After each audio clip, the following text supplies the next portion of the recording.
So in 124 അവിടെ കൊടുത്തിരിക്കുന്ന രണ്ടാമത്തെ ചോദ്യം. An image is formed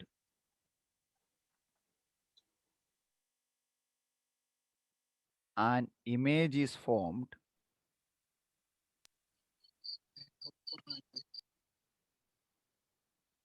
15 centimeter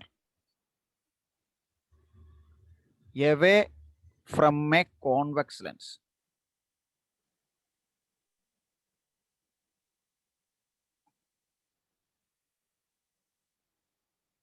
Of focal length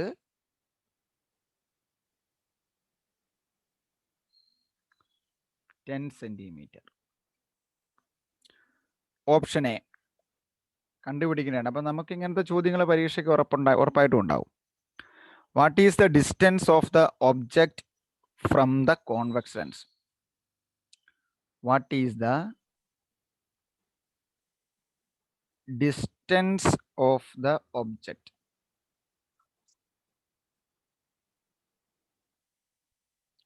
from the convex lens?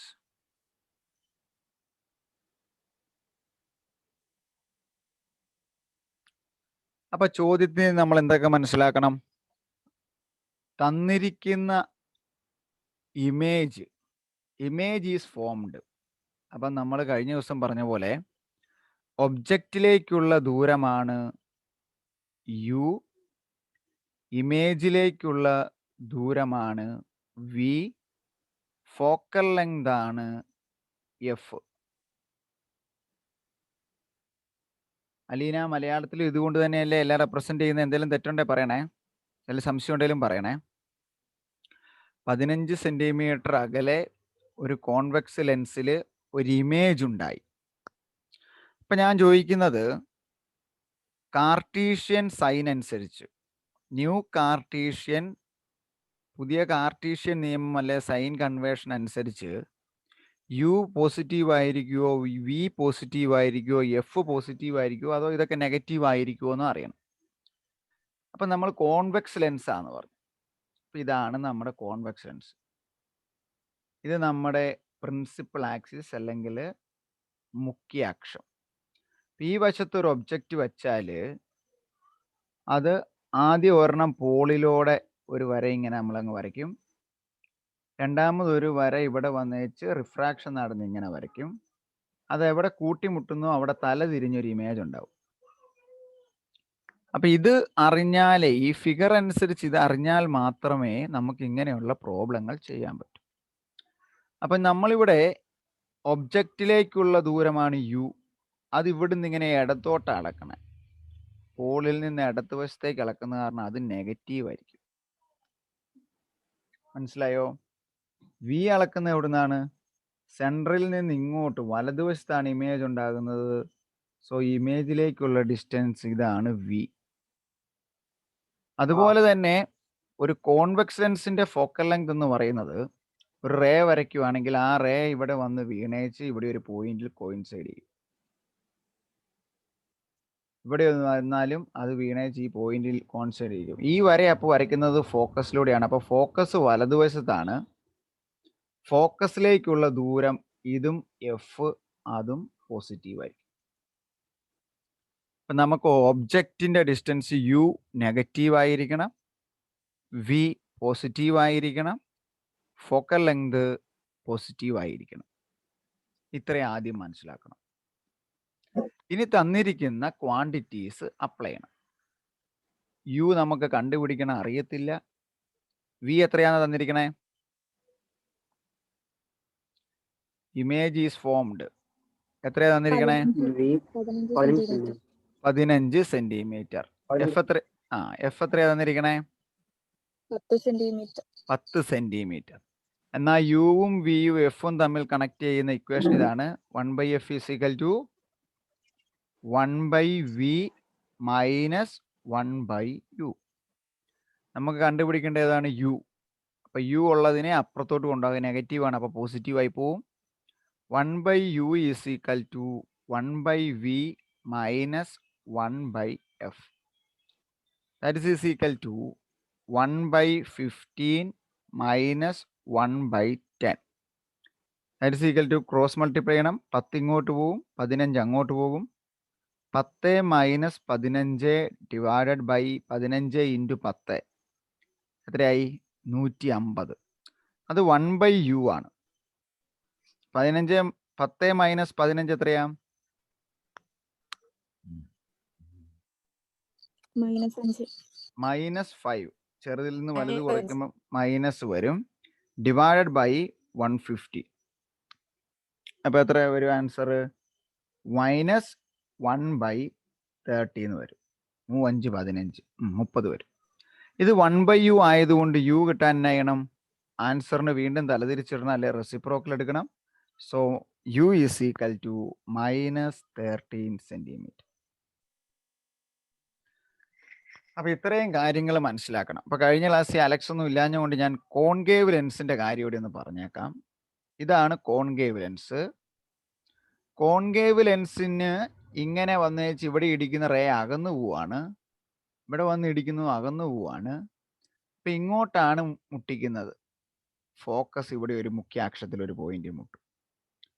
അപ്പം ഇതിന്റെ ഫോക്കസ് എന്ന് പറയുന്നത് ഇടതുവശത്തായതുകൊണ്ട് കോൺകേവ് ലെൻസിന്റെ എഫ് നെഗറ്റീവ് ആണ്. യു ഏതാണ് അലീന?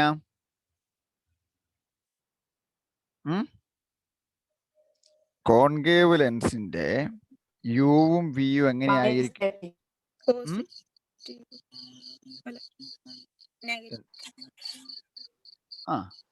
നമ്മൾ ഈ വശത്താണ് കിട്ടുന്നത്.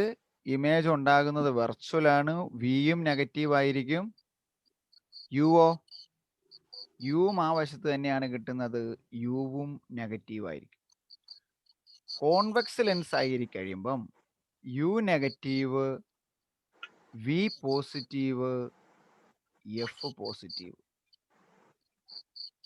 ഇതിന്റെ രണ്ടിന്റെയും ഫോർമുല ഇത് തന്നെ. പക്ഷെ അപ്ലൈ ചെയ്യുമ്പം കാർട്ടീഷ്യൻ സൈൻ ആൻഡ് കൺവേർഷൻ അനുസരിച്ച് എങ്ങനെ കൊടുക്കണം എന്നുള്ളത് നമ്മൾ ഇങ്ങനെ അറിഞ്ഞിരിക്കണം. പേജ് നമ്പർ നിങ്ങൾ ഇതെടുത്തേ. Page number 121. പേജ് നമ്പർ 121 എടുത്തോ.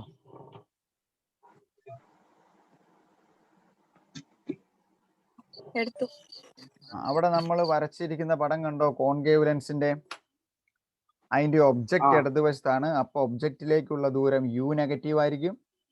ഇമേജ് ഉണ്ടാകുന്നു ആ വശത്ത് തന്നെയാണ്. അപ്പം വി എന്ന് പറയുന്നതും നെഗറ്റീവ് ആയിരിക്കും. എഫ് ഫോക്കസ് കൂട്ടിമുട്ടിക്കുന്നതും ആ പോയിന്റിലേക്കാണ്. അപ്പൊ എഫും നെഗറ്റീവ് ആയിരിക്കും. അല്ലെങ്കിൽ അത് എഴുതിയെടുത്തായിരുന്നു അന്ന്? ഒന്നുകൂടെ എഴുതിയെടുക്ക്. യുവും വിയും എഫും മൂന്നും നെഗറ്റീവ് ആയിരിക്കും. അപ്പൊ നമ്മളോട് ഒരു നെഗറ്റീവ് ഫോക്കൽ ലെങ്ത് ഉള്ള ഒരു വാല്യൂ തന്നെ ഈ ലെൻസ് ഏതാന്ന് ചോദിച്ചാൽ നമ്മൾ എന്നെ എഴുതണം? That is a focal length negative ആണെങ്കിൽ അത് ഏത് ലെൻസാ? That is a concave lens. ഇനി യുവും നെഗറ്റീവും വി പോസിറ്റീവും ഫോക്കൽ ലെങ്ത് പോസിറ്റീവ് ആണ്. അത് ഏത് ലെൻസ് ആണ്? Convex lens. അപ്പൊ ഇവിടെ നമുക്കിപ്പോ എഫ് 10 സെന്റിമീറ്റർ തന്നിട്ടില്ലേ? പ്ലസ് 10 സെന്റിമീറ്റർ എന്നാണ് തന്നിരിക്കുന്നത്. അപ്പൊ അത് ഏത് ലെൻസ് ആയിരിക്കും? ഫോക്കസ്. അതൊരു കോൺവെക്സ് ലെൻസ് ആയിരിക്കും. അപ്പം ഇങ്ങനെ തന്നിട്ട് ഇപ്പൊ കോൺവെക്സ് ലെൻസ് എന്ന് പറഞ്ഞില്ലെങ്കിലും ഈ തരുന്ന ഫോക്കൽ ലെങ്തിന്റെ വാല്യൂ നോക്കിയിട്ട് നമ്മൾ അത് ഏത് ലെൻസ് ആണെന്ന് നമുക്ക് അപ്പൊ ഐഡന്റിഫൈ ചെയ്യാൻ പറ്റൂലോ. അപ്പൊ ഇനി പറയാണ് ഒരു ലെൻസിന്റെ ഫോക്കൽ ലെങ്ത് -5 സെന്റിമീറ്റർ ആണെങ്കിൽ അത് ഏത് ലെൻസ് ആയിരിക്കും? കോൺകേവ്. ഈ പൂർണ്ണത്തിന്റെ ഫോക്കൽ ലെങ്ത് +15 സെന്റിമീറ്റർ ആണെങ്കിലോ? കോൺവെക്സ്. അതൊരു കോൺവെക്സ് ലെൻസ് ആയിരിക്കും. ഒരെണ്ണത്തിന്റെ വി എന്ന് പറയുന്നത് +5 ആണെങ്കിലോ? കോൺവെക്സ്. ഇങ്ങനെയുള്ള എല്ലാ കാര്യങ്ങളും അറിയണം. അപ്പം കോൺവെക്സ് എന്ന് എഴുതിയാൽ അതിന്റെ നേരെ ഇതെല്ലാം ഒന്ന് എഴുതിയിട്ടേക്കണം. കോൺകേവിന്റെ നേരെ ഇതെല്ലാം ഒന്ന് എഴുതിയിരിക്കണം. എന്നിട്ട് ഈ ആൻസർ എഴുതിക്കേ പെട്ടെന്ന്. മാഗ്നിഫിക്കേഷൻ എന്ന് പറയുന്ന ഹെഡിങ് ആയിരുന്നു. മാഗ്നിഫിക്കേഷൻ.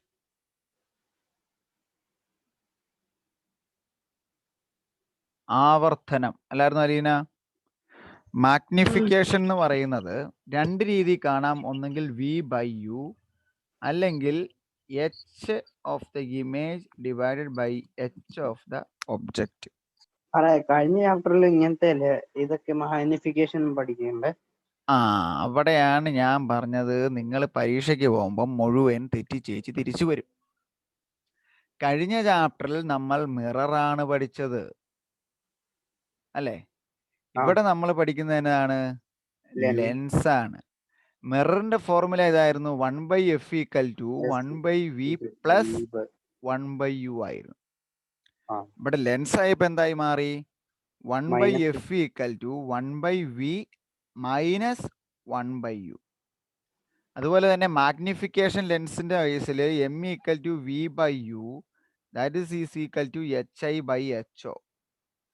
കഴിഞ്ഞ ചാപ്റ്ററിൽ മിററിന്റെ കേസിൽ m എങ്ങനെയായിരുന്നു? m = -v/u ആയിരുന്നു. That is hi/ho. ഇതൊന്ന് കോളം തിരിച്ച് എഴുതിയെടുത്തേ, അല്ലെ മൊത്തം മാറും.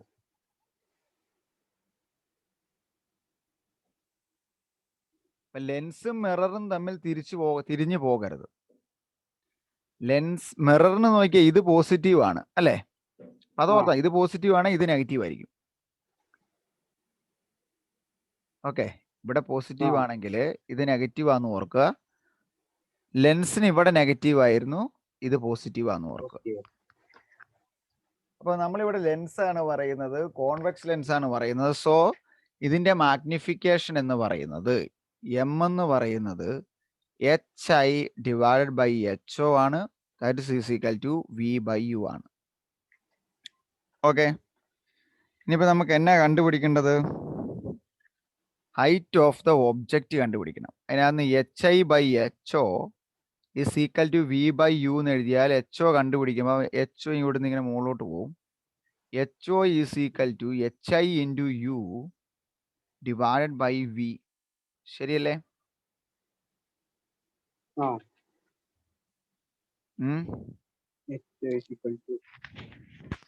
ho ആണ് കണ്ടുപിടിക്കണ്ടേ, i ആണ് കണ്ടുപിടിക്കണ്ടേ?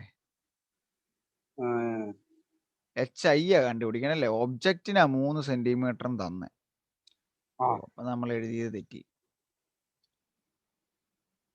ഒന്നുമില്ല, അപ്പുറത്തോട്ട് ഇപ്പുറത്തോട്ട് മാറ്റി ഇക്വേഷൻ എടുത്താൽ മതി. അപ്പം hi/ho = v/u. h of the image കാണണം. അപ്പൊ hiനെ ഇവിടെ നിർത്തുക, ho കൊണ്ട് മൾട്ടിപ്ലൈ ചെയ്യുക, ho × v / u. ഇനി ഹൈറ്റ് ഓഫ് ദ ഒബ്ജക്റ്റ് എത്രയാണെന്ന ചോദ്യത്തിൽ കിടക്കണേ? 3 സെന്റിമീറ്റർ. 3 × v എത്രയാന്നാ കിട്ടിയേ?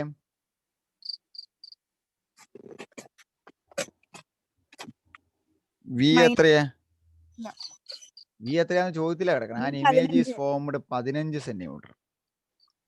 v 15, u എത്ര കിട്ടി?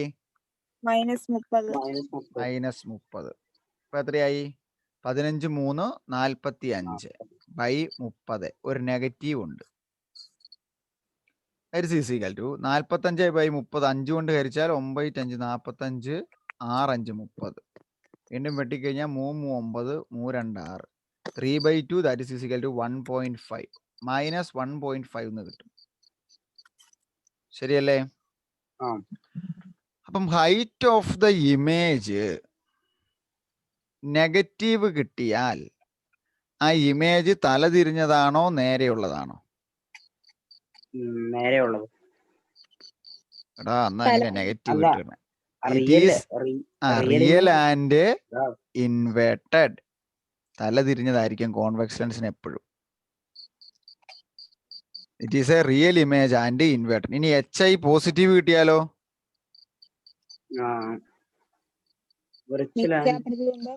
വെർച്വൽ ആൻഡ്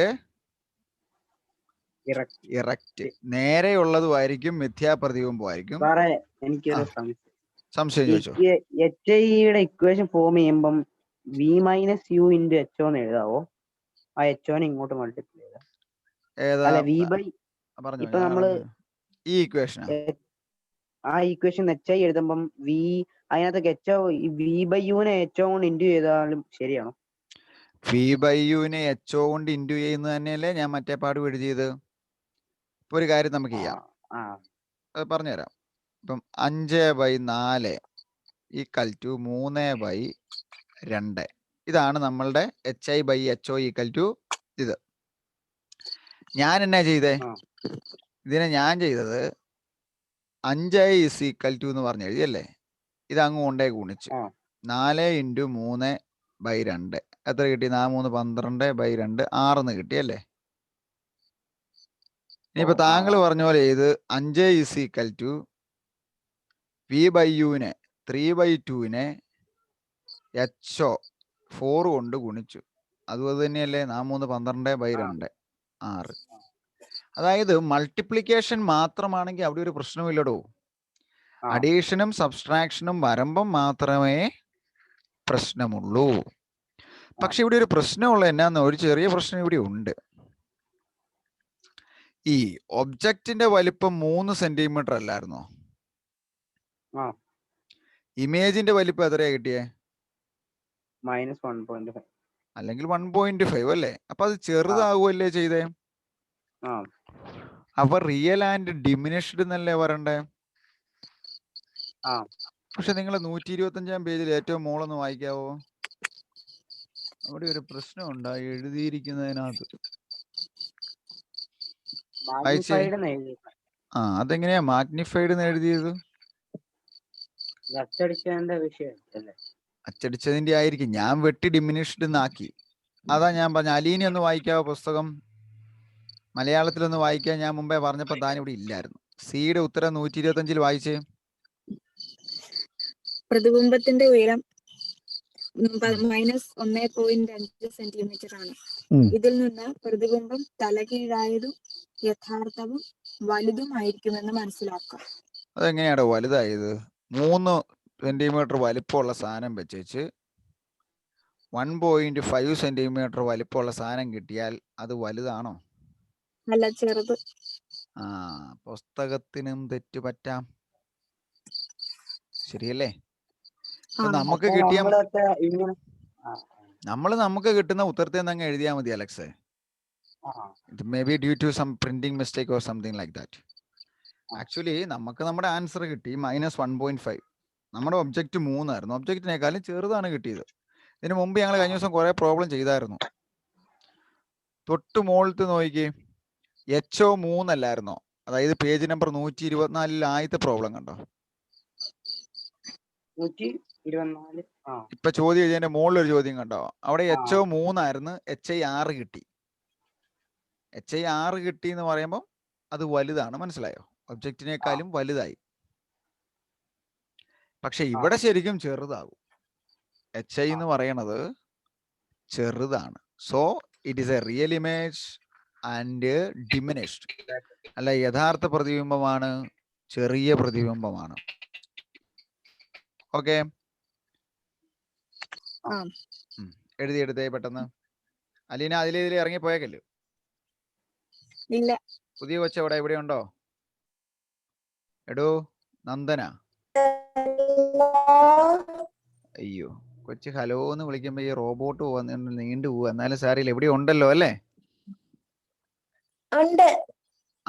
പഠിപ്പിക്കുന്ന മനസ്സിലാകുന്നുണ്ടല്ലോ അല്ലേ?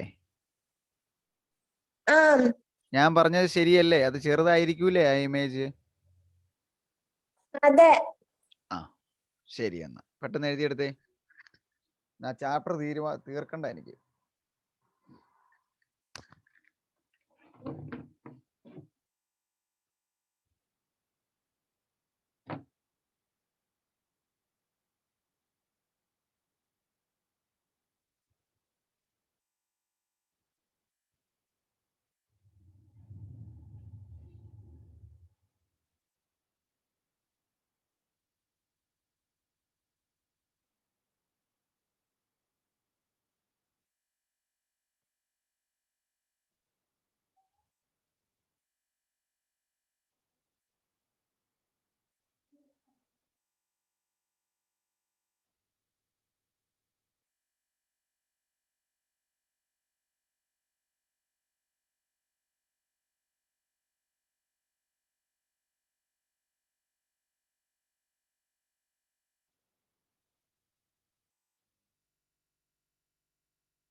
അലീന, പവറിന് പവർന്ന് തന്നെയല്ലേ മലയാളത്തിൽ എഴുതിയേക്കുന്നേ? അതെ. ഡയോപ്റ്റർ എന്നുള്ള യൂണിറ്റ് ഡയോപ്റ്റർ തന്നെയല്ലേ? അതെ അതെ. അത് കഴിഞ്ഞ് 125ന്റെ മുകളിലെ അറ്റ്മോസ്ഫിയറിക് റിഫ്രാക്ഷൻ എന്നുള്ളത് എന്നെ എഴുതിയേക്കുന്നേ? അന്തരീക്ഷത്തിലെ അപവർത്തനാണോ? അന്തരീക്ഷ അപവർത്തനം. അന്തരീക്ഷ അപവർത്തനം.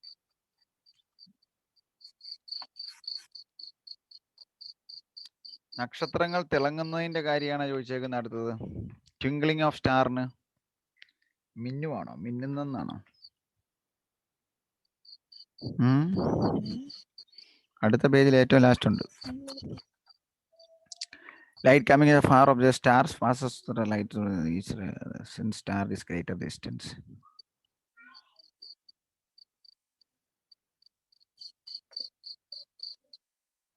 മിന്നിത്തിളക്കത്തിന് കാരണം നക്ഷത്രത്തിന്റെ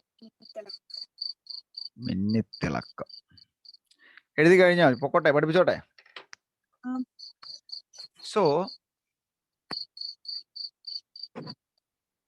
നെക്സ്റ്റ് എന്ന് പറയുന്നത് ചോദ്യം തീർന്നു. നമ്മൾ ലൈഫിൽ ഡേ ടു ഡേ ലൈഫിൽ ഉപയോഗിക്കുന്ന ലെൻസുകൾ എവിടെയാ ഉപയോഗിക്കുന്നത്, ഏതൊക്കെയാണ് വേണേ ചോദിക്കാം. നല്ലൊരു ചോദ്യമാണ്. ടെലിസ്കോപ്പ്.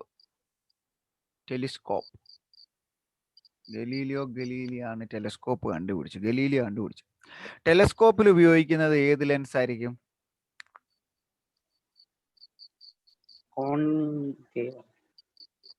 കോൺ വരെ എല്ലാരും പറയും. ബാക്കി പറ. കോൺവെക്സ് ആണെന്നാണ് എനിക്ക് തോന്നുന്നത്.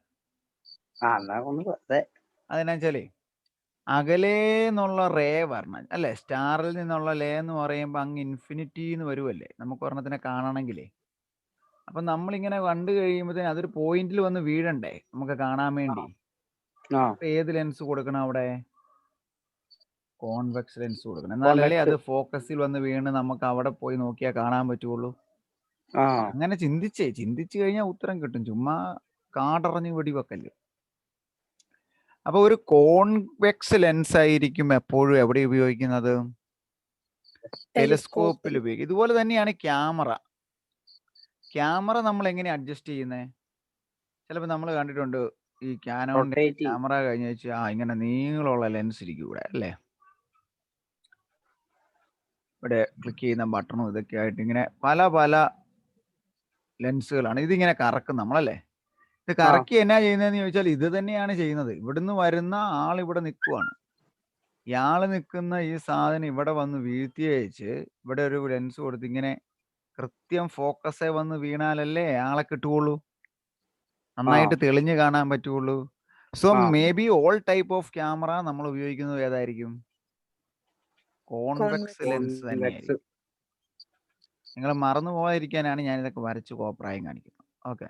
ഇപ്പൊ ടെലസ്കോപ്പ് ആണേലും ക്യാമറ ആണേലും കോൺവെക്സ് ലെൻസ് ആയിരിക്കും. ഇനി നമ്മൾ കണ്ണിൽ ഉപയോഗിക്കുന്ന കണ്ണാടികൾ അല്ലെങ്കിൽ സ്പെക്ടക്കിൾസ്.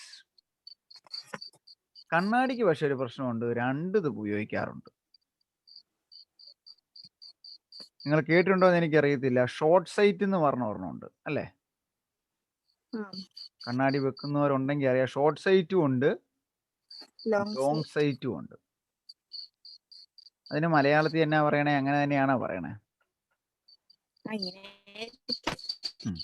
ഷോർട്ട് സൈറ്റിന്റെ മറ്റൊരു പേര് മയോപ്പിയ. ചിലപ്പം ചോദിക്കാം, മയോപ്പിയ കേട്ടിട്ടുണ്ടോ? പഠിക്കാൻ ഇവിടെ കാണൂല്ല, ബയോളജിയിൽ ഉണ്ടായിരിക്കും, എവിടെയെങ്കിലും കാണുന്നത്. ലോങ് സൈറ്റിന് നമ്മൾ പറയുന്ന പ്രത്യേകിച്ച് വേറെ ഒന്നുമില്ല. ഫാർ സൈറ്റ്, ലോങ് സൈറ്റ് അങ്ങനെയൊക്കെ പറയും. ഷോർട്ട് സൈറ്റ് എന്ന് പറഞ്ഞാൽ ഷോർട്ട് സൈറ്റ്, അടുത്തുള്ളത് കാണാം, അകലെയുള്ളത് കാണത്തില്ല. അടുത്തുള്ളത് കാണാം. അങ്ങനെ ഓർത്തിരുന്നു, മലയാളത്തിൽ തന്നെ അങ്ങ് ഓർത്തിരുന്നു. അടുത്തുള്ളത് കാണാം, അതായത് ഷോർട്ടുള്ള സൈറ്റ്. ഷോർട്ട് സൈറ്റ് അടുത്തുള്ളത് കാണാം. അപ്പൊ നമുക്ക് പത്രമൊക്കെ വായിക്കാം, പക്ഷെ അങ്ങ് ദൂരോട്ട് നോക്കിയാൽ ആളെ മങ്ങിയേ കാണത്തുള്ളൂ, അകലെയുള്ളത് കാണത്തില്ല.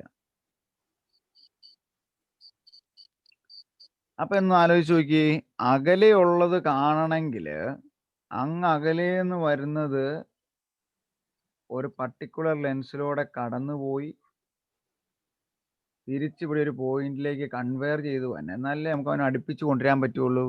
അവിടെ ഉപയോഗിക്കുന്നത് കോൺകേവ് ലെൻസ് ആണ്. നിങ്ങൾ ബയോളജിയിലോ എവിടെ വേണേലും എഴുതിക്കോ, ഇത്ര എഴുതിയ ഫുൾ മാർക്കാണ്. തിയറി ഇവിടെ ഞാൻ പറഞ്ഞു കഴിഞ്ഞു.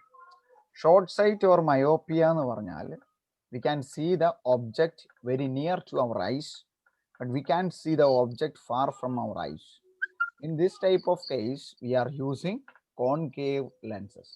But in long sight or far sight എന്ന് പറഞ്ഞ അർത്ഥം എന്നായിരിക്കും? തിരിച്ചു പറ.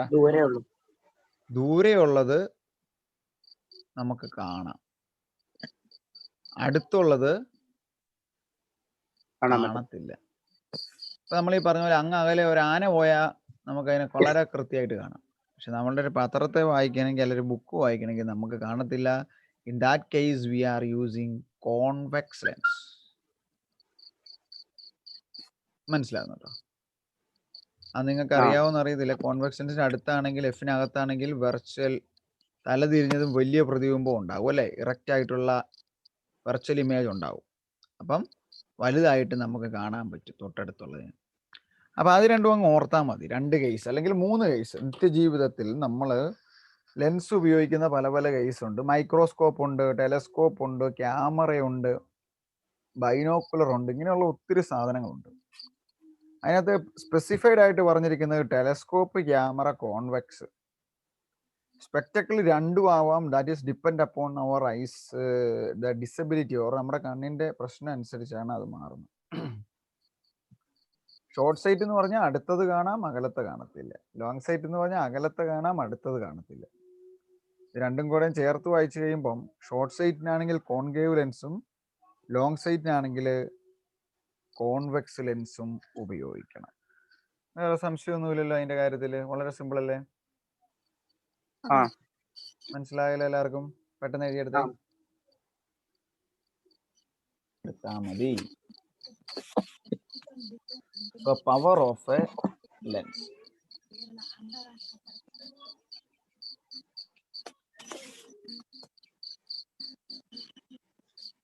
ഒരു ലെൻസിന്റെ പവർ നമ്മൾ സ്മോൾ പി കൊണ്ടാണ് എഴുതണേ.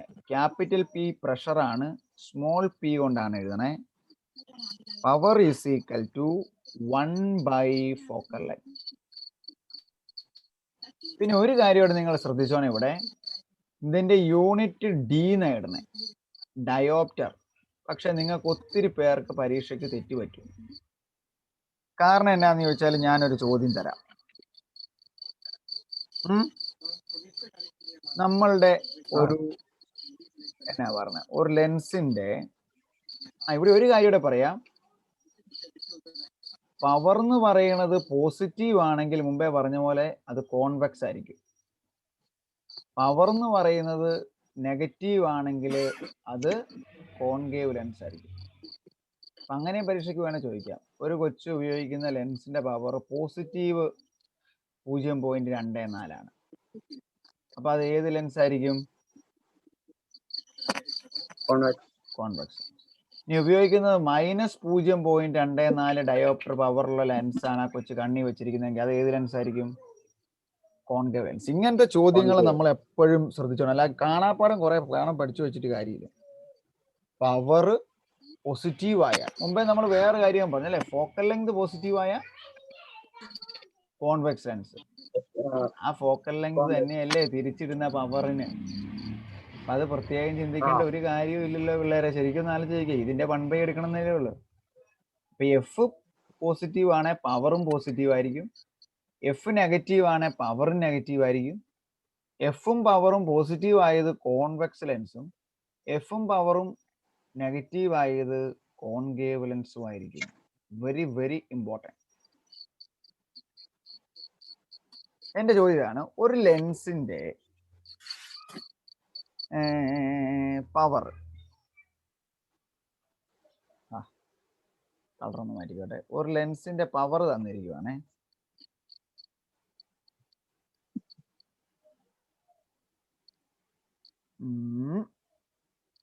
അതോ ഫോക്കൽ ലെങ്ത് തന്നിട്ട് പവർ കണ്ടുപിടിക്കാൻ ചോദിക്കണം? ഏത് ചോദിക്കണം പറഞ്ഞേ? ഫോക്കൽ ലെങ്ത് ചോദിക്കാം. ഒരെണ്ണത്തിന്റെ ഫോക്കൽ ലെങ്ത് തന്നിരിക്കുവാണ് 50 സെന്റിമീറ്റർ. എന്നാൽ പവർ എത്ര? എല്ലാരും ചെയ്തേ. റെസിപ്രോക്കൽ എടുത്താൽ മതി.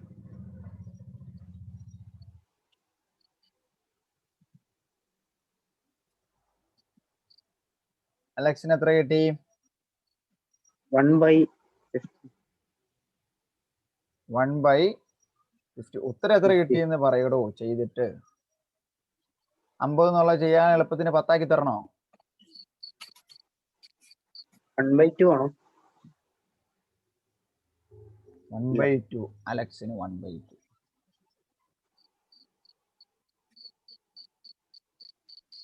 സെന്റിമീറ്ററിനെ മീറ്റർ ആക്കിയിട്ട് വേണം ഉത്തരം ചെയ്യാൻ, എന്നാലേ ആൻസർ കിട്ടുള്ളൂ. അതാണ് നിങ്ങൾ തെറ്റിപ്പോയി. സെന്റിമീറ്ററിനെ മീറ്റർ ആക്കാൻ എന്നാ ചെയ്യണം?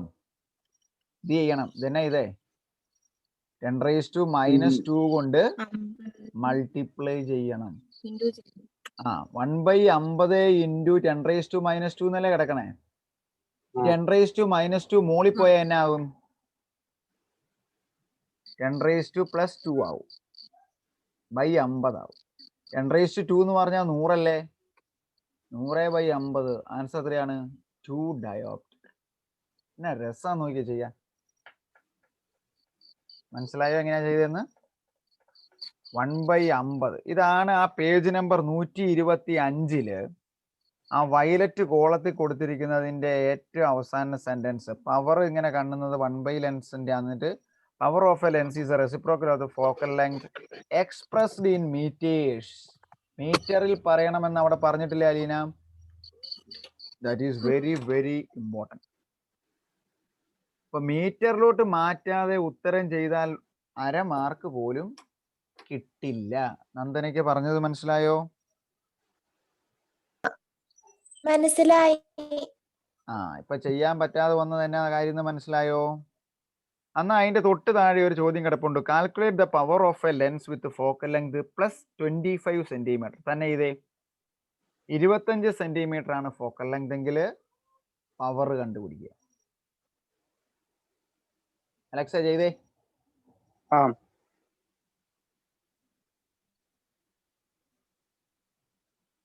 എല്ലാവരും ശരിയാക്കണം. ഒരെണ്ണം ഞാൻ ചെയ്തു, എവിടെ നിങ്ങൾക്ക് തെറ്റൂന്ന് പറഞ്ഞു തന്നു, ചെയ്തും കാണിച്ചു. ഇനി ശരിയാക്കിയില്ലെങ്കിൽ ശരിയാവില്ല. എന്നാ ഞാൻ പറഞ്ഞ എഫ് എത്രയാന്ന് പറഞ്ഞ F = 25 centimetre. What is the power?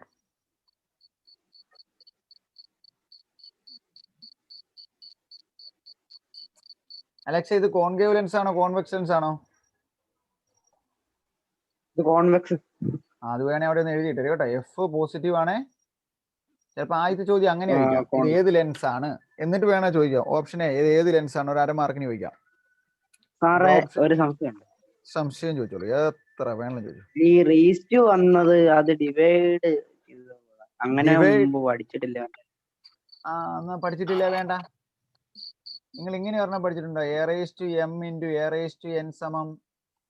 A⁻m+n. അത് പഠിച്ചിട്ടുണ്ടോ?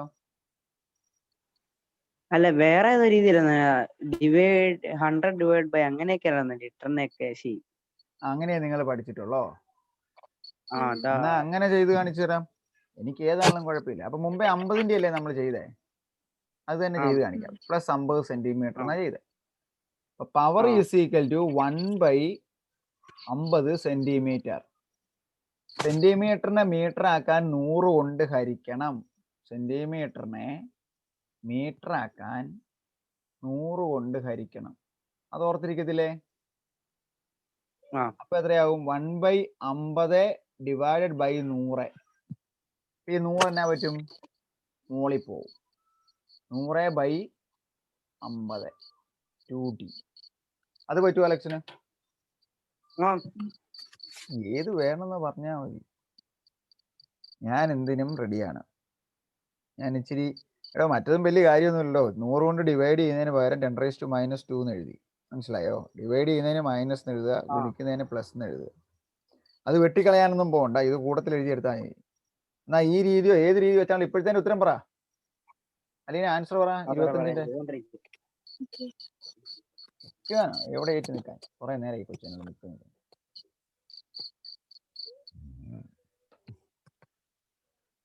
എന്നാ നിങ്ങൾ നിൽക്ക്, ഞാൻ ഒരു ഗ്ലാസ് വെള്ളം കുടിക്കട്ടെ. ചെയ്തു വെക്ക്, ഇപ്പൊ ഞാൻ വെള്ളം കുടിച്ചു.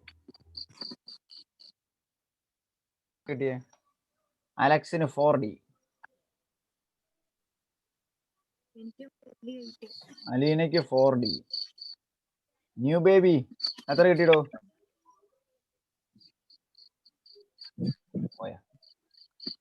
ഹലോ, നന്ദനയ്ക്ക് എത്ര കിട്ടി? 4D. ആ വെരി ഗുഡ്, എല്ലാവർക്കും 4D കിട്ടിയെങ്കിൽ ഉത്തരം 4D തന്നെ കേട്ടോ. ഇപ്പൊ മനസ്സിലായില്ലേ? 4D തന്നെ എഴുതണം, ഡിയും വേണം. ഡിക്ക് 1/2 മാർക്കുണ്ട് ഡയോപ്റ്ററിന് എഴുതിയാം. ഇപ്പൊ വേണമെന്ന് എഴുതി കാണിക്കാം. 1/25 സെന്റിമീറ്റർ = 1/25/100. 100 ഇതിന് താഴെ ആകുമ്പം റെസിപ്രോക്കൽ എടുക്കുമ്പോൾ 100 മുകളിൽ പോകും. 100/25 = 4D. ക്ലിയർ അല്ലേ? സംശയമൊന്നുമില്ലല്ലോ? ലാസ്റ്റ് ഹെഡിങ്, നക്ഷത്രങ്ങൾ തിളങ്ങുന്നത് എന്തുകൊണ്ട്, പ്ലാനറ്റുകൾ തിളങ്ങുന്നില്ലാത്തത് എന്തുകൊണ്ട്? അങ്ങനെയുള്ള ചില ചോദ്യങ്ങൾ ചോദിക്കാൻ പരീക്ഷയ്ക്ക്. നമ്മളിപ്പം ആകാശത്തേക്ക് നോക്കുവാണെങ്കിൽ നമ്മൾ സ്റ്റാറുകളെ കാണും അല്ലേ? ഈ സ്റ്റാറുകള് ഇപ്പൊ ഇവിടെയാ നിൽക്കുന്നതെന്ന് നോക്കുക. നമ്മുടെ ഒരു സ്റ്റാർ നന്നായിട്ട് ശ്രദ്ധിച്ചു നോക്കണം, മലയാളത്തിൽ പറഞ്ഞാലേ അത് മനസ്സിലാവുള്ളൂ.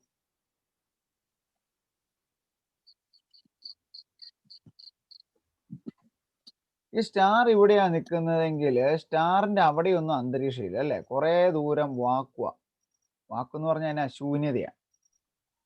അത് കഴിയുമ്പോൾ ഇവിടെ വരുമ്പോഴത്തേന് അന്തരീക്ഷം സ്റ്റാർട്ട് ചെയ്യാൻ തുടങ്ങി. അന്തരീക്ഷം എന്ന് പറയുമ്പോൾ എങ്ങനെയാണ്? ലാർജ് ഡെൻസിറ്റി വ്യത്യാസമുള്ള ലെയറുകളാണ്, പല പല പല ലെയറുകളാണ്. ഏറ്റവും മുകളിൽ ഹൈഡ്രജൻ ഇങ്ങനെ വന്നു വെച്ചാൽ താഴത്തോട്ട് ഓക്സിജനൊക്കെ വരും. അപ്പം ഈ സ്റ്റാറിൽ നിന്ന് ഒരു ലൈറ്റ് റേ ഇങ്ങനെ ഇങ്ങ് വന്നു കഴിഞ്ഞാല് ഇവിടെ വരുമ്പോ എന്നാ പറ്റുന്ന വെച്ചാല് വേറൊരു മീഡിയത്തിലേക്ക് കടന്നല്ലേ. അപ്പൊ ആ പോയിന്റ് വെച്ചാൽ സംഭവിക്കും റിഫ്രാക്ഷൻ അല്ല അപവർത്തനം സംഭവിക്കും. അപ്പൊ അവൻ ഇച്ചിരി ബെൻഡ് ചെയ്തു. ഇവിടെ വെച്ച് അവൻ എന്നാ ചെയ്യും? വീണ്ടും നടക്കും, ഇച്ചോടെ ബെൻഡ് ചെയ്തു, ഇച്ചോടെ ബെൻഡ് ചെയ്തു, ഇച്ചോടെ ബെൻഡ് ചെയ്തു, ഇച്ചോടെ ബെൻഡ് ചെയ്തു. അപ്പൊ ഞാൻ ഇവിടെ നിൽക്കുക. ഞാൻ ഇവിടുന്ന് കാണുമ്പം ഇവിടെ ആയിരിക്കണം കേട്ടോ. എന്നെ വരയ്ക്കണ്ട, എന്നെ വരച്ച കാണിക്കുക, കണ്ണ് വരയ്ക്കണം. ഇവിടെ എന്റെ കണ്ണിരിക്കുക,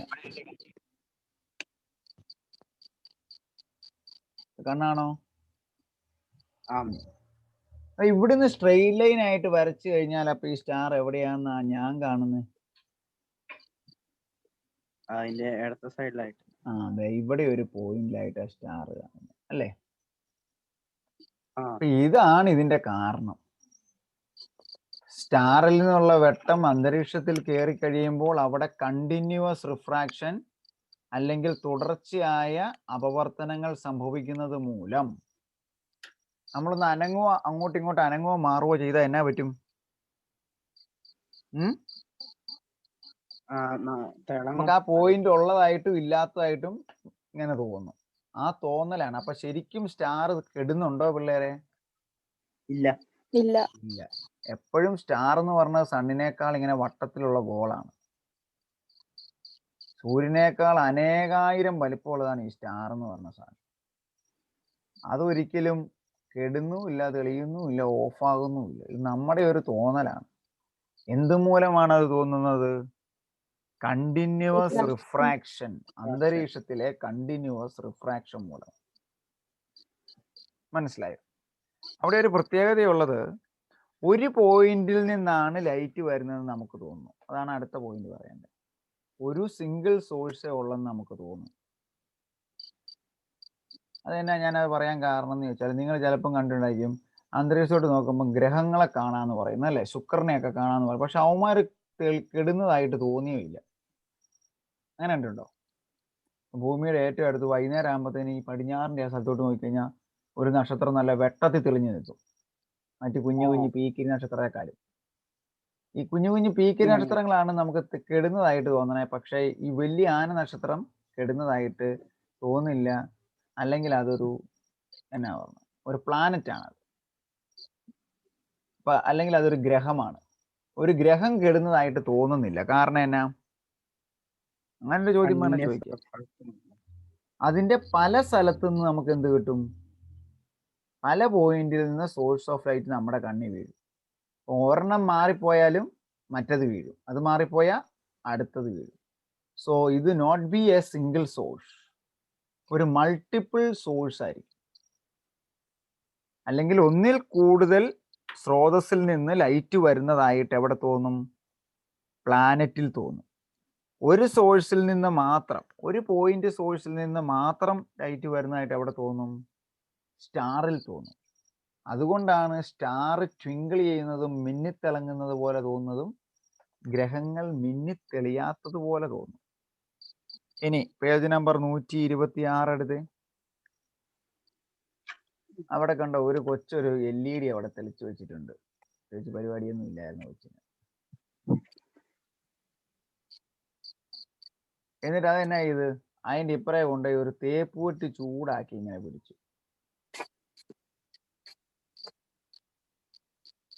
മനസ്സിലായോ? അപ്പൊ തേപ്പൂട്ടി ചൂടാകുമ്പോ എന്നാ പറ്റും? ഇവിടുന്ന് ഹോട്ട് എയറിങ് പോരുമല്ലേ. അപ്പൊ എന്നാ പറ്റും? Optical density. ഒപ്റ്റിക്കൽ ഡെൻസിറ്റിയുടെ മലയാളം എന്നായിരുന്നു അലീന? പ്രകാശ സാന്ദ്രത. പ്രകാശിക സാന്ദ്രത അല്ലെങ്കിൽ ഒപ്റ്റിക്കൽ ഡെൻസിറ്റി ഓരോ ലെയറിലും മാറിക്കൊണ്ടിരിക്കും. ഒപ്റ്റിക്കൽ ഡെൻസിറ്റി ചൂട് കൂടുമ്പം, ചൂട് ഇവിടെ കൂടുമ്പോൾ ഇവിടുത്തെ തണുത്ത വായു ചൂട് കൂടി മുകളിലോട്ട് പോകും, വീണ്ടും തണുത്ത വായു വരും, അത് മുകളിലോട്ട് പോകും. ഇങ്ങനെ മാറി മാറി വരുമ്പം ഇവിടെ നിന്നുകൊണ്ട് ഞാൻ ഇതിനെ നോക്കിക്കഴിഞ്ഞാൽ ഈ നക്ഷത്രമല്ല, ഈ സാധനം ഇതിനായിരുന്നു ഈ LED ലൈറ്റ് പതുക്കെ കെടുകയും തെളിയുകയും ചെയ്യുന്നതായിട്ട് എനിക്ക് തോന്നുന്നു. അതിൻ്റെയും ഉത്തരം എന്ത് തന്നെയാണ്? Continuous refraction due to the variation in the optical density. മനസ്സിലായോ? അതാണ് ലാസ്റ്റ് 2 ഹെഡിങ്. ഇതോടുകൂടി ചാപ്റ്റർ തീർന്നു. അതൊന്ന് വായിക്കാവോ? എനിക്ക് തോന്നുന്നു അലക്സ് ഒന്ന് വായിച്ച് 126 ആ സ്റ്റാറിന്റെ പടത്തിന് മുകളിലുള്ള paragraph. Light coming from distant star. Light coming from distant stars passes through different layers of air. Each layer differs from the other in their optical density. അതാണ് പറയേണ്ടത്. ഓരോ ലെയറുകളും തമ്മിൽ എന്ത് വ്യത്യാസമുണ്ട്? ഒപ്റ്റിക്കൽ ഡെൻസിറ്റിയിൽ വ്യത്യാസമുണ്ട്. Hence light undergoes അല്ലെങ്കിൽ അലീനി ഓരോ ലെയറിന്റെയും പ്രകാശിക സാന്ദ്രതയിൽ വ്യത്യാസമുണ്ട്. അതുകൊണ്ട് തുടർച്ചയായ അപവർത്തനം സംഭവിക്കുകയും ലൈറ്റ് റേ വളഞ്ഞ് നമ്മുടെ കണ്ണിൽ പതിക്കുകയും ചെയ്യും. നമ്മൾ നോക്കിക്കഴിയുമ്പോൾ അത് നേരെ കാണും. ഈ പടോടെ പരീക്ഷയ്ക്ക് വരച്ചു വെച്ചാൽ ഫുൾ മാർക്ക്. വായിക്ക് sorry. Since stars at a greater distance, they appear like a point source. The rays of light appear to come from. അത് ഞാൻ മുമ്പേ പറഞ്ഞല്ലേ, ഒരു പോയിന്റ് സോഴ്സ് ആയിട്ടാണ് തോന്നുന്ന നക്ഷത്രങ്ങള്. നക്ഷത്രങ്ങൾ അപ്പൊ എവിടെയാ നിൽക്കുന്നത്? പ്ലാനറ്റുകളെക്കാൾ ഒരുപാട് അകലെയാണ്. അതും ഒരു കാരണം. പ്ലാനറ്റ് കെടാത്ത പോലെ തോന്നും. പ്ലാനറ്റ് നമ്മുടെ ഭൂമിയോട് അടുത്തുള്ളതാണ് നമ്മൾ കാണുന്നത്. പക്ഷെ നക്ഷത്രങ്ങള് പ്ലാനറ്റുകളെക്കാളും കോടാനുകോടി കിലോമീറ്റർ അകലെയാണ് സ്ഥിതി ചെയ്യുന്നത്. അതുകൊണ്ട് അതൊരു പോയിന്റ് സോഴ്സ് ആയിട്ട് ഫീൽ ചെയ്യും. വരുന്നവന് കണ്ടിന്യൂസ് റിഫ്രാക്ഷൻ സംഭവിക്കും. റിഫ്രാക്ഷന് ശേഷമാണ് കണ്ണിൽ പതിക്കുന്നത്. അതുകൊണ്ട് അത് ട്വിങ്കിൾ ചെയ്യുന്നതായിട്ട് തോന്നും. Since stars at a greater distance, they appear like a point source. The rays of light appear to come from different points on reaching the eye after refraction. This is the reason for the twinkling of stars. മനസ്സിലായോ? താൻ കുറെ വായിച്ചെന്നുള്ളത് ശരിയാണ്. Sir മലയാളത്തിൽ പറഞ്ഞപ്പോ മനസ്സിലായി. അത് ഇതും കൂടെ മനസ്സിലായി. എന്താണ് ഉത്തരം എന്ന് പറഞ്ഞേ? മൊത്തത്തിൽ എന്ന് പറഞ്ഞു. അതാണെങ്കിൽ നമ്മള് സ്റ്റാറിനെ കാണുമ്പോ ഒരു പോയിന്റിലൂടെ സ്റ്റാറിനെ സ്റ്റാർ വളരെ അകലെയാണ്. star. ഓരോരോ പോയിന്റ് എഴുതിയെടുത്തേ. സ്റ്റാർ ഭൂമിയിൽ നിന്നും വളരെ അകലെയാണ്. It's very far from our earth. എല്ലാവരും എഴുതിക്കോ. It's very far from our earth. So it act as a point source.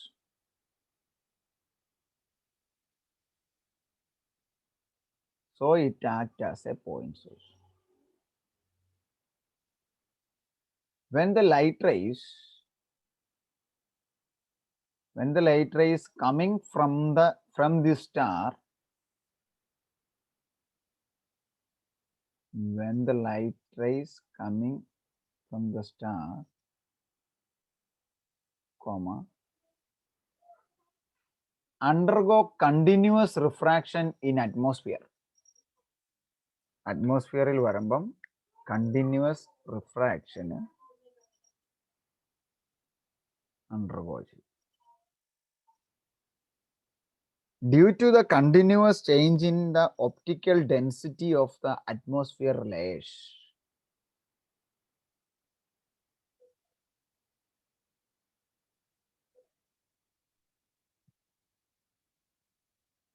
ഒന്നുകൂടെ പറയാമോ? കണ്ടിന്യൂസ്. അത് ആക്ച്വലി ഞാൻ എൻ്റെ ഒരു സെന്റൻസ് അങ്ങ് പറയുമായിരുന്നു. കാരണം അത് എങ്ങനെയാണ് പറയുന്നത്? ഞാൻ ഇവിടെ വരെയാ പറഞ്ഞേ. Due to the continuous refraction. Due to the continuous refraction due to the optical, അത് പറഞ്ഞായിരുന്നോ? നന്ദനെ എഴുതിയായിരുന്നു ഇവിടെ സെന്റൻസ്? അലീന എഴുതിയായിരുന്നോ? ആരും എഴുതിയില്ല. Due to the continuous refraction. Due to the continuous refraction, the light rays bends. The light rays from the star, the light rays from the star continuously bends and fall into our eyes.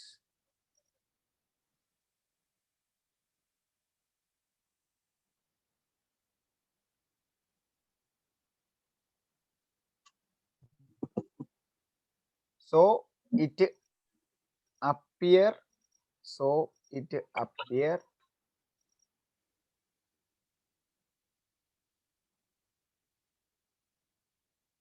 from another point source. വേറൊരു point സോഴ്സിൽ നിന്ന് വരുന്നതായിട്ട് നമുക്ക് തോന്നും അല്ലെ? വളഞ്ഞു നമ്മൾ നേരെ വരയ്ക്കുമ്പോൾ മോളിൽ നിന്ന് വരുന്നതായിട്ട് തോന്നും.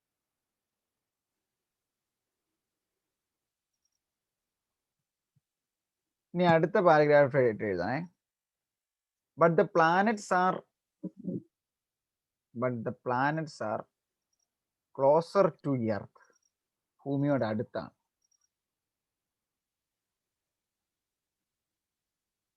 And it act as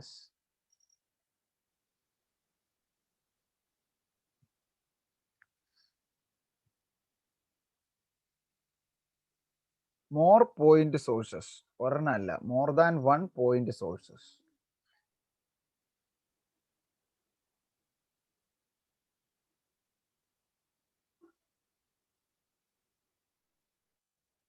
Therefore, we feel that it does not twinkle.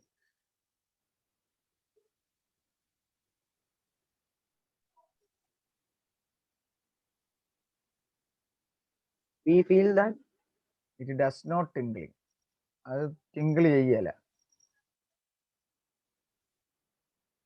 Sir മലയാളത്തിൽ പറഞ്ഞു തരുമോ? അതെന്നാ ചോദ്യം അലീന? എനിക്ക് പറഞ്ഞു തരാൻ ഞാൻ അങ്ങോട്ട് പോന്നു. അലീന എഴുതിക്കോ. നക്ഷത്രം ഭൂമിയിൽ നിന്ന് വളരെ അകലെയാണ് സ്ഥിതി ചെയ്യുന്നത്. എഴുതിയാ? അലക്സ വേണേ ഇതും കൂടെ എഴുതിക്കോ. ഇനി മറ്റത് വായിക്കാൻ പറ്റുന്നില്ല, ഇത് വായിച്ച് പഠിച്ചിട്ട് പരീക്ഷയ്ക്ക് പോയിട്ട് സെന്റൻസ് ആയിട്ട് എഴുതിയാൽ മതി. നക്ഷത്രം ഭൂമിയിൽ നിന്ന് വളരെ അകലെയാണ് സ്ഥിതി ചെയ്യുന്നത്. അതുകൊണ്ട് ഇതൊരു പോയിന്റ് സോഴ്സ്. അതിനെന്നാ Malayalam? appear like a point source. ആ പാരഗ്രാഫ് ലാസ്റ്റ് പാരഗ്രാഫ് തന്നെ പറയുന്നുണ്ട്. ബിന്ദു സ്രോതസ്. ആ, അതുകൊണ്ട് ഇത് ഒരു ബിന്ദു സ്രോതസ്സായിട്ട് അനുഭവപ്പെടുന്നു.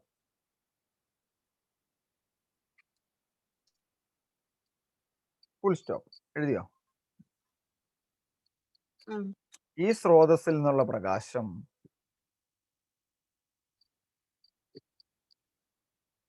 അന്തരീക്ഷത്തിലേക്ക് കടക്കുമ്പോൾ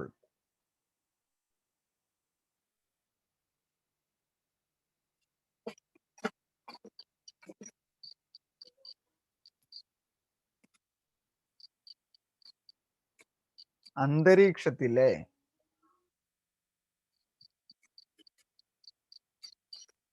ഓരോ ലെയറിനെ എങ്ങനെയാ പറയണേ മലയാളത്തില്? ഓരോ ഓരോ പ്രകാശരശ്മി. അല്ല, പ്രകാശരശ്മി വന്ന് കടക്കുമ്പോൾ അന്തരീക്ഷത്തിലെ ഓരോ ലെയർ എന്നുള്ളതിന്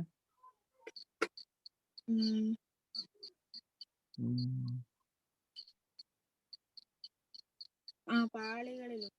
അന്തരീക്ഷത്തിലെ ഓരോ പാളികളുടെയും പ്രകാശിക സാന്ദ്രത വ്യത്യാസമാണ്. ഒന്നുകൂടെ പറയൂ. ഈ പ്രകാശം അന്തരീക്ഷത്തിലേക്ക് കടക്കുമ്പോൾ അന്തരീക്ഷത്തിലെ ഓരോ പ്രകാശപാളികളുടെയും പ്രകാശിക സാന്ദ്രത വ്യത്യാസമാണ്.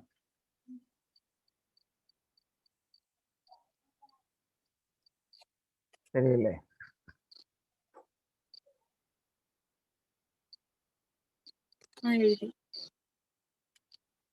അതിനാൽ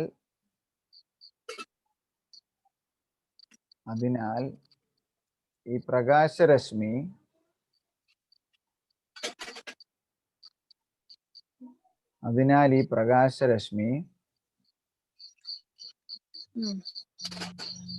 തുടർച്ചയായ അപവർത്തനത്തിന് വിധേയമാവുകയും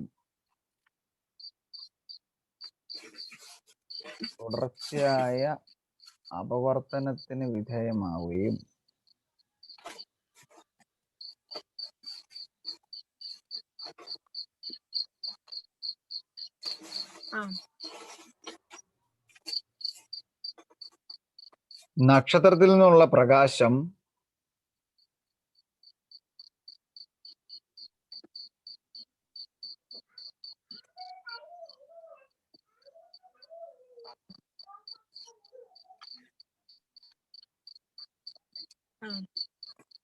മറ്റൊരു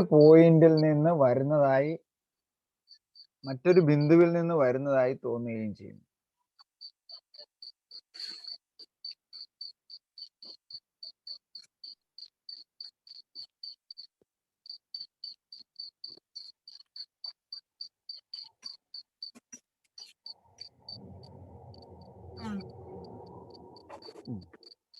ഇനി മറ്റേതോടെ എഴുതിക്കോ. എന്നാൽ അത് വേറെ എഴുതണേ. ഇത് ചോദിച്ച നക്ഷത്രത്തിന്റെ കാര്യം ഇത്ര എഴുതിയാൽ മതി. എന്നാൽ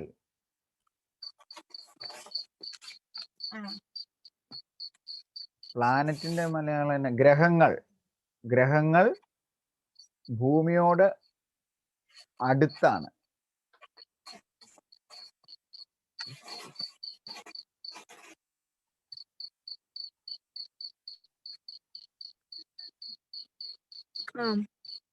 മാത്രമല്ല അത് ഒന്നിൽ കൂടുതൽ തന്നെ ബിന്ദു സ്രോതസ് അല്ലേ? മാത്രമല്ല അത് ഒന്നിൽ കൂടുതൽ ബിന്ദു സ്രോതസ്സുകളായി ആക്ട് ചെയ്യുകയും ചെയ്യുന്നു.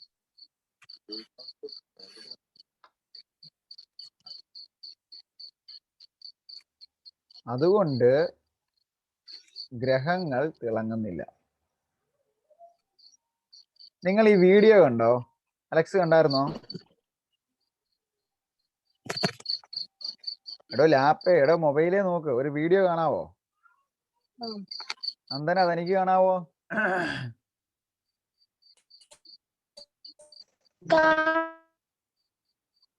ഒരു പുള്ളി നടന്നു വരുവാണ്.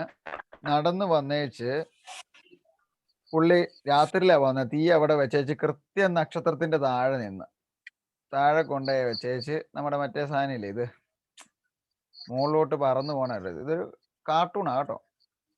അതേ കയറി അതിനകത്ത് കയറി ഇരുന്നേച്ച് അതേ തീ കൊളുത്തി. നക്ഷത്രത്തിന്റെ കൃത്യം താഴെ എന്നാ ചെയ്തത്, പക്ഷെ നേരെ പുള്ളി മുകളിലോട്ട് പൊങ്ങിപ്പോയി. പക്ഷെ കൃത്യം നക്ഷത്രത്തിന്റെ അവിടെ ചെന്നോ? ഇല്ല, കണ്ടോ? വേറൊരു പോയിന്റിലാണ് ചെന്നത്. അവിടെ ചെന്നേച്ച് നക്ഷത്രത്തിൽ എത്താൻ പറ്റാതെ തിരിച്ച് താഴത്തോട്ട് വന്ന് കൃത്യം എവിടുന്നാണോ മുകളിലോട്ട് പൊങ്ങിപ്പോയെ അതേ പോയിന്റിൽ തിരിച്ച് ആ കത്തിച്ച് വിട്ട ആ റോക്കറ്റിനകത്ത് തന്നെ വന്ന് പതിച്ച്. ശരിയല്ലേ? ഇതല്ലേ ഞാൻ പറഞ്ഞ അപവർത്തനം. കൃത്യമായിട്ട് അപവർത്തനം സംഭവിക്കുന്നില്ലായിരുന്നെങ്കിൽ എവിടെയാ നിന്നേന്ന് നമുക്ക് കാണാൻ പറ്റുമായിരുന്നു. പക്ഷെ അപവർത്തനം സംഭവിക്കുന്ന കാരണം നക്ഷത്രം വേറൊരു പോയിന്റിലാണെന്ന് നമുക്ക് തോന്നും. That is due to the continuous change of or continuous refraction in the layer of the atmosphere. Okay, എല്ലാം മനസ്സിലായി എന്നങ്ങ് വിശ്വസിക്കുന്നു. മനസ്സിലായോ?